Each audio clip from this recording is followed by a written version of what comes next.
Namaskar. Hello, friends. I have been sharing with you my practical insights into some selected verses of the Bhagavad Gita. I have started chapter 18. I will continue with it today. Verses 45 to 48 of chapter 18.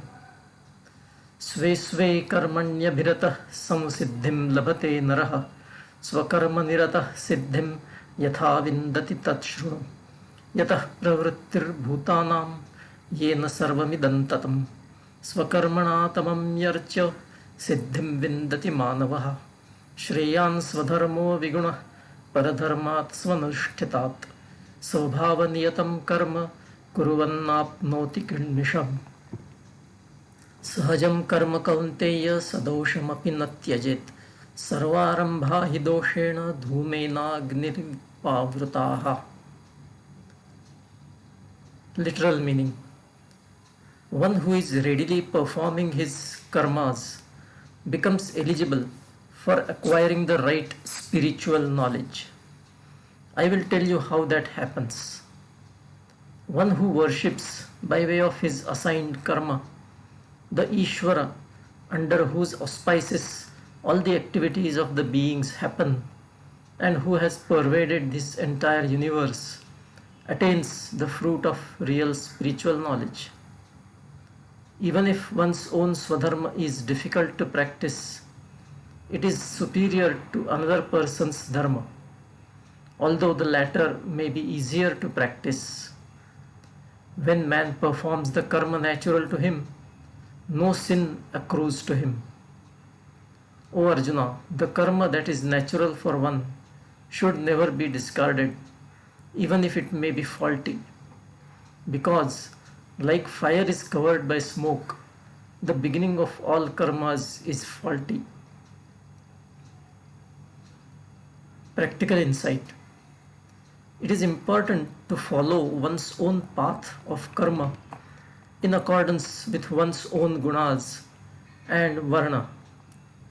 By performing your appropriate duties as prescribed for your varna, which is nothing but swadharma, you will eventually develop vairagya bhav, that is detachment, which is gateway to liberation. Even if your own duties appear difficult, you must keep performing them sincerely. Even if someone else's duties appear easier or better than your own, it is important to stick to your own varna duties. If you drop your duties and try to do somebody else's, you will likely remain stuck in an unending loop because of your tendency to be attracted by greener grass on the other side. You will then be like the horse pulling a carriage, attracted by the sheaf of grass tied to the carriage just in front of the horse. The horse never reaches the grass because the grass also keeps moving ahead with the carriage. Likewise, if we hate our own duties and covet someone else's, we will never be satisfied and will keep running all the time.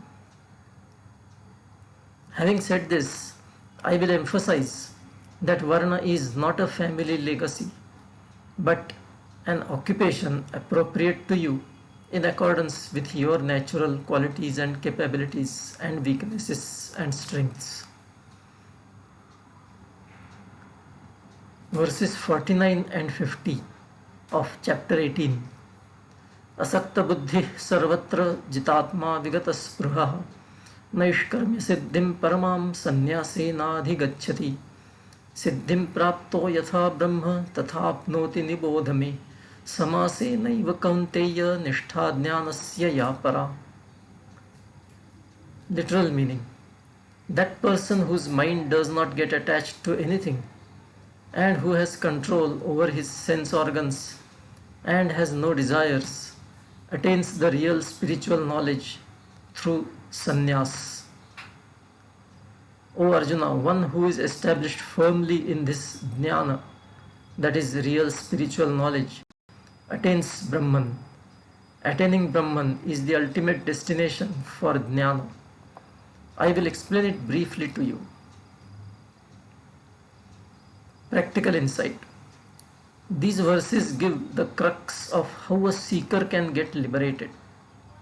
He needs to discard all the desires and attachments arising out of bodily identity and be steady in Vairagya. Then he will be focused on the spirit and thus develop a different level of perception, which is nothing but what Jnana means, and that will transcend the physical creation. Then he becomes one with the singular that is beyond all this duality. Verses 51 to 54 of chapter 18. बुद्ध्या विशुद्धया युक्तो धृत्यात्मानं नियम्य च शब्दादीन् विषयांस्त्यक्त्वा रागद्वेषौ युधस्य च विविक्तसेवी लघ्वाशी यतवाक्कायमानसः ध्यानयोगपरो नित्यं वैराग्यं समुपाश्रितः अहङ्कारं बलं तद्दर्पं कामं क्रोधं परिग्रहं विमुच्य निर्ममः शान्तो ब्रह्मभूयाय कल्पते ब्रह्मभूतः प्रसन्नात्मा न शोचति न काङ्क्षति समः सर्वेषु भूतेषु मदभक्तिं लभते पराम्. Literal meaning: one whose intellect is very pure, who controls his mind with courage, discards all sense pleasures, and gets rid of likes and dislikes. One who resides in seclusion, eats little, keeps his body, mind, and speech under control, remains engrossed in dhyana, that is meditation, and is established in vairagya. And the person who discards ego, power, arrogance, desire, anger, and greed becomes detached and remains peaceful. Such a person becomes eligible for merging with Brahman. That person who has merged with Brahman is blissful and does not grieve about anything, nor does he desire anything. He is equally disposed towards all and attains my supreme bhakti. Practical insight. These verses explain how a seeker's state of mind should be and what he should do to get liberated and to finally merge with the singular. They emphasize that a seeker needs to change his outlook completely. He needs to discard his worldly outlook, likes, dislikes, etc., and stop seeking sense pleasures. He also needs to minimize or even get rid of all interactions with people and live in seclusion. He needs to discard all the vices like anger, etc., and establish himself in detachment. Then he will remain in permanent inner bliss that is no longer dependent on the external world. Verses 55 to 58 of chapter 18. Bhaktya mamibhijanati yavanyashchasmi tatvatah tato mam tatvato jnatva vishate tadanantaram sarvakarmanyapi sada kurvano madvyapashrayah मत्प्रसादादवाप्नोति शाश्वतं पदमव्ययं चेतसा सर्वकर्माणि मयि सन्न्यस्य मत्परः बुद्धियोगमुपाश्रित्य मच्चित्तः सततं भव मच्चित्तः सर्वदुर्गाणि मत्प्रसादात् तरिष्यसि अथ चेत्त्वमहङ्कारान् न श्रोष्यसि विनङ्क्ष्यसि. Literal meaning: the eligible seeker understands me correctly by means of bhakti, and after understanding me, he merges with me. One who is all the time engrossed in me attains the eternal and indestructible state by my, by my grace. So offer all your karmas sincerely to me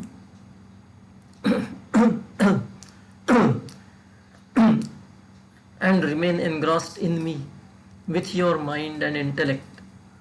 If you keep your mind firmly established in me, then you will come out of all the calamities by my grace. But if you do not listen to me, you will get destroyed. Practical insight. Bhakti, that is devotion, is the best means to attain the spiritual objective of liberation. In this context, it is important to understand the meaning of bhakti. It is not quite the external acts of worshipping some deities with elaborate material and procedures, but bhakti should be what the Gita calls elsewhere avyabhichari bhakti, meaning devotion that is in complete surrender to the singular by discarding all identity with the limited bodily existence. It is the state of mind in which the bhakta completely merges with the singular. In that kind of bhakti, there is no question of the bhakta expecting anything in return from God, because there is no giver and receiver at all. Also, in such bhakti, the external ritualistic acts are immaterial, and the mental state of the bhakt is the only thing that is important. In this regard, verse 26 of chapter 9 is relevant, which says that whatever the bhakt offers in worship, whether a fruit, a flower, a leaf, or just plain water, is dear to God if offered in complete sincerity and devotion.